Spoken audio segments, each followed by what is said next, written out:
If you're not making 20K a month as a high ticket closer, this video is for you. I'm going to be walking you through how you can leverage your time to make more money, get more freedom, and get to 5K a week minimum. It's the same information that took me from 3K months to 5K weeks consistently.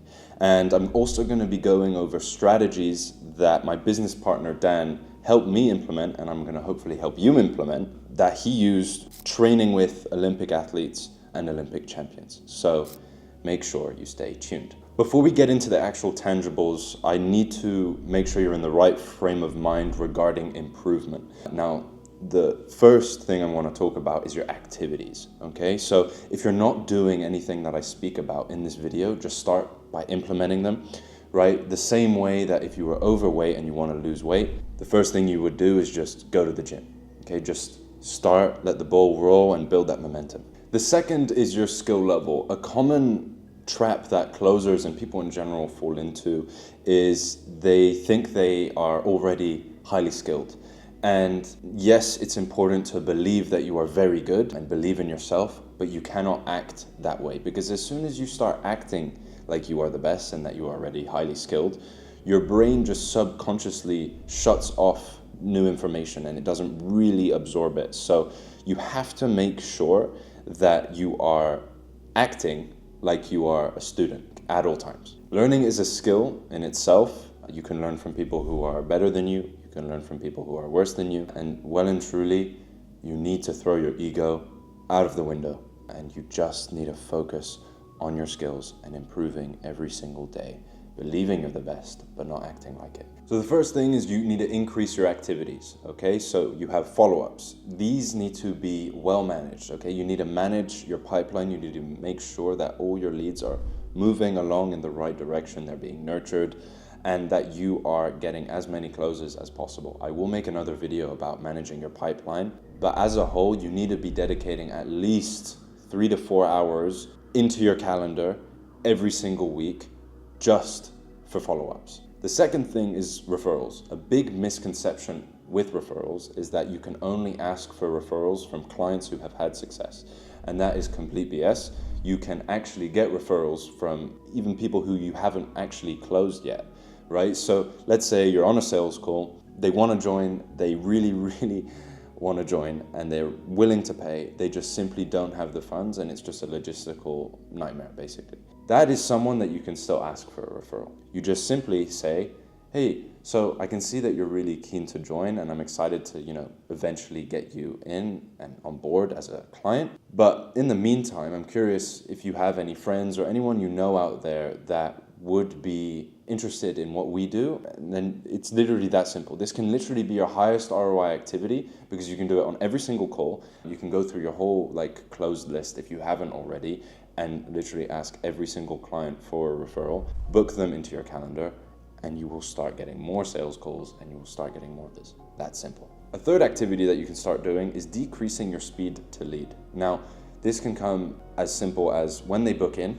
to your calendar as a closer, what you are doing is you're calling them up and you're saying, hey, I can see you just booked into my calendar. This is what the call's going to be over. If they haven't really been qualified, depending on the sales process, they should always be qualified. But if they haven't, you can do some qualification there. You can also send them some resources. You get in a group chat with them. You make sure you have that point of contact over text or whatever. And you are basically getting one of the touch points in as soon as possible. Like you're getting a free touch point. And what this allows you to do is it will be an easier close.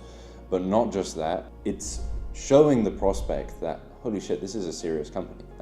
They have their shit in order. I would always get it whenever I called people who booked into my calendar. They would always put me on a pedestal and see me as very professional for calling them ASAP.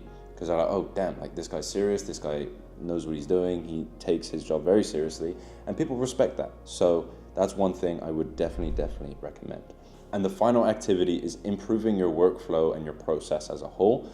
So your highest ROI as a closer is your ability to close people, your ability to turn someone from a prospect into a client on a sales call. So you should be aiming to be on as many sales calls as possible. So leverage appointment setters, leverage VAs, Because think about all the little menial tasks that you do, like sending contracts, invoices, following up. If you can create SOPs on all of these things and give them to a VA and you train them and you make sure they do things at a high level, just so you can focus all of your time on closing, you will make a lot more money. And it is an investment that you need to make into yourself. You need to start looking at yourself like a business, how you can optimize your time. And this, like I said, your highest ROI activity, taking sales calls, being on more sales calls, you'll make more money, and the VAs and everything, it will pay for itself.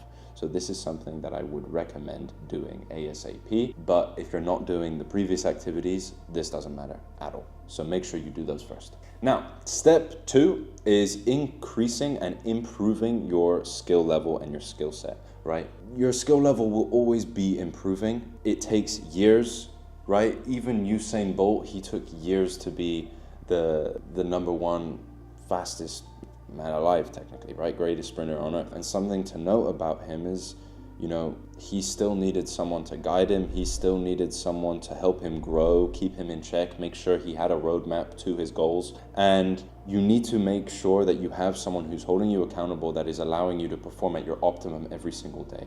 Usain Bolt had that in the form of a coach. He had that, his team around him, basically, physios, trainers, coaches, everything, so that he could be performing at his highest every single day. And as a sales rep, you need to look at this the exact same way. Your skill level is your leverage. If you can close more deals and do more activities at a higher level, you will make more money for your time that you are actually closing. So it's something to continuously look at. Bring in people into your life who can help you get better. That's the first thing, okay? Because if you are just stuck and you're not improving, you are going to just not see any progress. Or you will, but it will just take way longer. So that's the first thing to keep in mind. Now, you need to be reviewing your sales calls. This is a very big needle mover to improve your skill level. And it's overlooked by 90% of closers. Like a lot of closers, they'll review a sales call, but it's to make them feel like they're actually like reviewing the sales call, but they're not actually sitting there with one thing in mind, that they're trying to improve and making sure that they have built like an action plan on how to improve that by the end of the call review. So you need to make sure that you sit down and you say, okay, I'm going to improve building the gap with my prospects. How am I doing it? Okay, how can I do it better? Okay, let me implement this into my next calls. Let me review those calls, see how I performed. What did I do well? Was I getting the response that I was expecting, or was I not? Why was that? And continuously improving, right? You pinpoint one thing at a time. You do not try and do everything at once. This is super, super key. Now, another thing is obviously you want to be learning new information, new perspectives, but this, again, is something that a lot of people do wrong. It's something that I'm guilty of. I did wrong a lot of the time, right? I would be sitting there on Instagram or on YouTube, and I would see someone like Jeremy Miner or a bunch of different sales guys talk about how this is the one thing you need to do, this is how you need to follow up, this is how you need to frame your call, this is how you need to handle this objection, right? And I would just implement it. And I'm sure a lot of you watching are probably guilty of that too, especially if you're not at that level of 20K a month or 5K weeks consistently, is that you're just implementing for the sake of implementing. You're not actually understanding why you are implementing this, and you're not actually understanding why they're telling you to implement this. Okay, because a very, very important thing is the way that I close deals isn't the same way that you're going to close deals, right? Everyone closes differently because we're all different on this planet. Yes, there is a framework and a process to follow, but everyone will do it slightly differently. Some people start their calls by building rapport. Some people do not do any of that and they're straight to business. Some people handle objections, again, straight to the point. Some people do it with analogies. Some people literally just say, cut the BS. Like, dude, you're just in your own way. And so this is incredibly, incredibly important when you are learning new information. Don't just implement it for the sake of implementing it. You need to understand, okay, so let's say Jeremy Miner, or let's say Nico told me this is how I need to handle, and I need to think about it, objection. Why is he telling me this, right? If I use the exact same framework, how is that going to work? Like using the knowledge I have of all the sales calls I've taken with my demographic, like will it work the same? Maybe do I need to adjust it slightly? And this is well and truly so important, You need to build a plan to implement information. You don't just implement it for the sake of doing so. And similar to, like I said, when you're reviewing your goals, you don't try and fix everything all at once, one thing at a time. If you're implementing and you're trying something new, you just implement that one thing and you're like, okay, until I get this perfect and I know exactly how to handle everything that could come out of this implementation, let's say, I'm not going to implement anything else, okay? Because if your closing rate, let's say, is 20%, okay? If you implement a bunch of new things at once, your closing rate can take a massive, massive hit. And obviously that's going to cost you money. So implement one thing at a time, look at the data. Am I closing more deals? Okay, so it's working. So then, okay, let me implement something else. Close rate goes down. Okay, why is it going down? Understand, implement, build a plan, like I said, and don't just implement for the sake of implementing is what I'm trying to say. Now, what really brings everything that I've spoken about in this video together is arguably the most important thing. It's two things. The first thing, it's understanding your why. Your why is so important. It's going to help guide you. It's going to help understand why you're implementing all of these things that you are doing. It's going to help you take the actions that are necessary. And the other thing is being super clear on that burning building. Now, for context, what do I mean by burning building?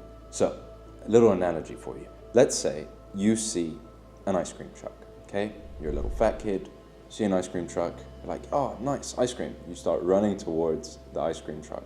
Let's say it starts driving away, right? You're gonna try and chase after it, but it's gonna keep going, and you're not gonna be able to catch up sometimes. So it's important to look at the ice cream truck. That is your goals. That is what you want out of life and out of doing all of these things, right? But let me ask, have you ever seen someone stop running out of a burning building? I doubt it, highly doubt it, okay? And the burning building is your failure, right? That is what you're trying to avoid. I was watching a podcast the other day, and fear is a very, very, very big motivator, and it's a very key reason why successful people actually see success. It's because they use that fear of failure to keep them motivated and disciplined, because they understand worst case scenario. If I don't succeed as a closer, I'm gonna feel upset, I'm gonna feel embarrassed, I'm gonna have to go back to my work that I hate, I'm probably gonna be depressed. Like, you really need to understand, like, worst case scenario, not implementing, not improving. What is that gonna do to your life? How is it gonna make you feel? How is it gonna make the people around you feel? And really, really, the same way you would build a vision board, you need to build a burning building board, okay? Do it. It's so powerful and it should motivate you every single day. Trust me, you think about that burning building every day, you will have zero problem working, okay? So again, understand your why, understand your burning building. And this is important because without it, you're pissing in the wind. You're throwing mud on the wall, hoping that it sticks. And you have to look at the ultra successful. These people understand their why, these people understand their burning building. Like I said earlier, look at, for example, Elon Musk, right? He knows his why, he knows his burning building, which allows him to, when he's building, let's say, a software or something techie that I don't really understand, he has multiple versions of it because he's working, it's something that he's working towards. So he will hit a roadblock, but he's not going to stop. He's going to be like, okay, let me understand the roadblock. Okay, let me get better. Let me understand the roadblock. Let me get better. And that's why all of these tech companies, right, they have like 50 million versions that you'll never see before the actual first proper prototype gets released. And again, that's all because they understand their why, they understand their burning building. And you need to look at it the exact same way with your skill set, with your ability to achieve your goals. You need to understand your why, you need to understand your burning building, and it will help you get there. No doubt about it. Okay. So, to recap, right, we're talking about activities and we're talking about your skill set. So now it's time for you to implement this.